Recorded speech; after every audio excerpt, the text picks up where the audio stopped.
So for those of you who are new to Qigong, these are considered warm-ups, or if you're familiar with yoga, they call them asanas. So these are to kind of get your blood circulating, get movement going through your lymphatic system, start to calm your nervous system. So once you actually begin the Qigong poses or meditations, then the energy has space to flow, and you're not getting stagnant.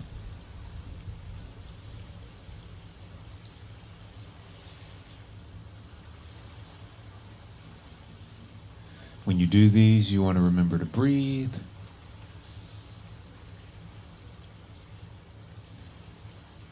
And you want to remember to try and relax. Even for me, even though I've been doing these kind of things for over 10 years, and I still find myself having tension in my shoulders sometimes.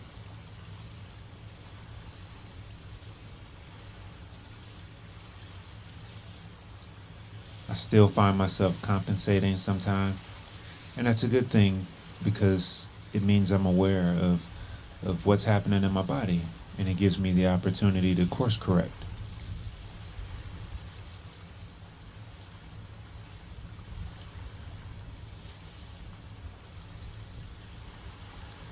You want to move with ease of motion. It's more challenging than it appears. We're very accustomed to moving with force, and this requires so much energy. And that's why, for many years I would eat a lot of carbs, dry carbs, not hydrating carbs. And I would drink a lot of energy drinks and coffee. And I know that's pretty common in our culture. But, doing things like this, I haven't drank an energy drink in maybe 6-7 years. And almost never have a dry carb. If I do, it's in the form of flatbread, where it's just water, flour, and salt. But that's not common either, just, occasionally.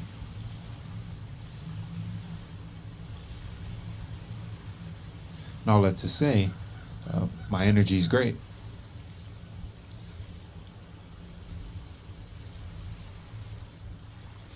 So ease of movement, ease of movement.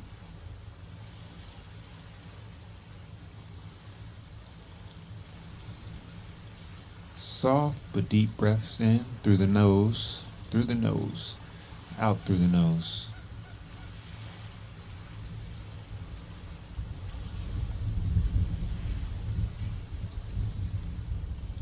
As I do a lot of these movements, I'm lightly or slightly stretching ligaments. Like once I feel the tension, I breathe into it, and then I move the other direction.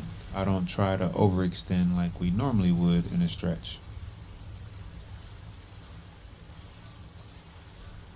All while putting emphasis on continuing to breathe.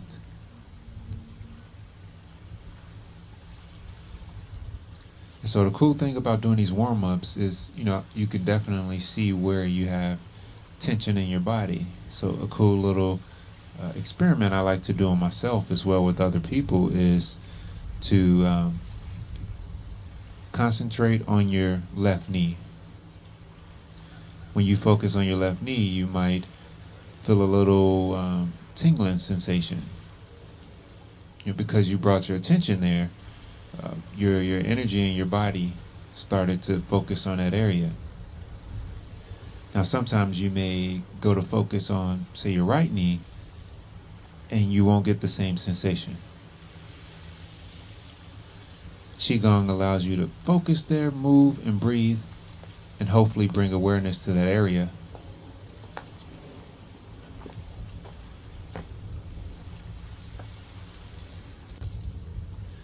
So that was a really quick Qigong demonstration mixed with a little bit of Tai Chi.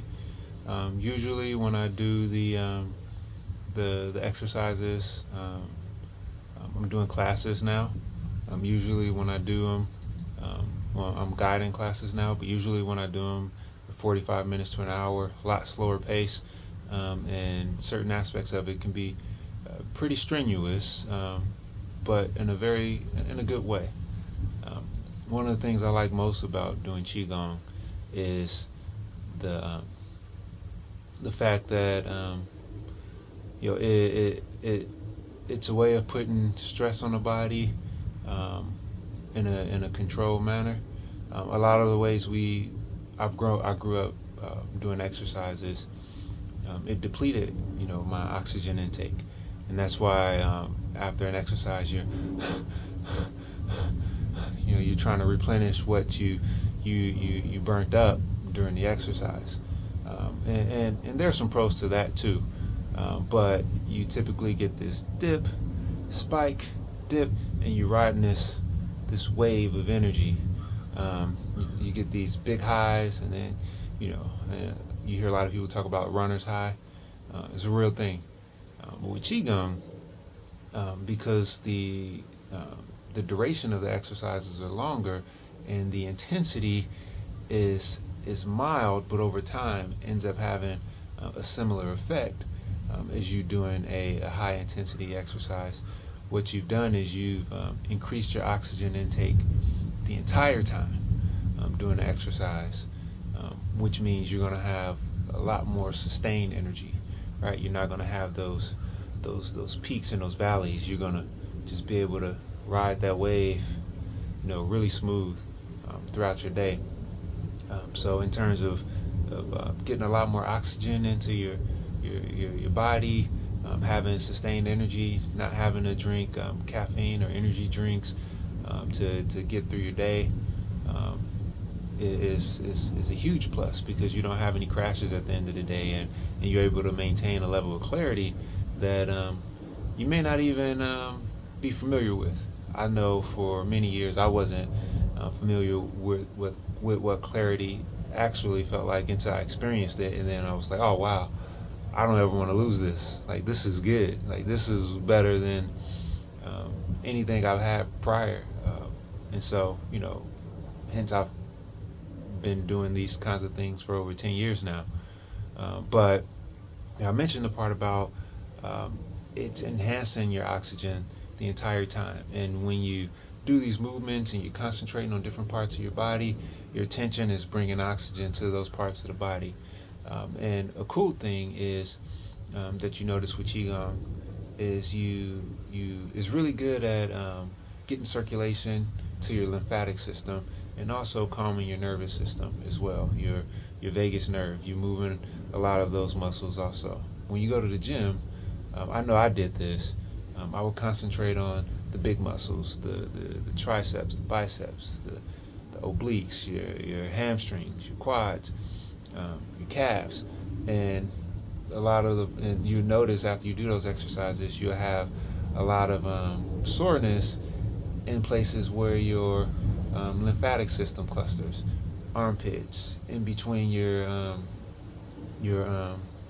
arm here, or your bicep, behind your knee, like all these places you have acidic buildup because you wasn't getting any drainage. You were pulling all your energy to those big muscles, and that's the soreness that you feel the next day. When you do Qigong, you still get exercise to those muscles, and I didn't demonstrate the more strenuous aspects in this demonstration. I kept it short just so you can kind of get an idea of what it is. But you will work those muscles, but you will also work your lymphatic system as well. So you get that workout, but your energy doesn't get stagnant. You don't have these huge peaks and valleys, and you don't have the soreness the next day, which is a huge plus. And you have sustained energy. Now, we're speaking of oxygen, right? And another reason why I love to be outdoors, and when I do my meditation classes, I love to do them outdoors, especially in nature, right? Because these exercises, they increase oxygen into your body and in different parts of your body, and there's a transmission that goes on, it's scientifically proven that you know, breathing oxygen directly from trees is healthier for you than breathing oxygen in the house. It's better on your hormones. It calms your nervous system. I'm huge on things that calm the nervous system because it enhances your perception, which allows you to go through your day and handle circumstances with way more ease, difficult circumstances with way more ease. But being outside in the sun, the wind, next to water, trees, it enhances the benefits of doing Qigong tenfold. At home is great. If you can't get outside, that's fine. But if you can get around some trees, it's wonderful. So, I will share some links to some of the classes that I offer, some of the groups that you could participate in. Some of them are free, like walking meditation at the Labyrinth. They're free, and then some others are paid, but really it's up to you. But I'll offer some links, and you could always just reach out to me in the comments if you have any questions on how to get started with any of this stuff. All right, thank you, and I hope you have a wonderful day. Hope you enjoy your day, and get outside, feel the breeze, smell the trees, feel the sunshine. Go get you some. I look forward to continuing with you on this journey of becoming more human.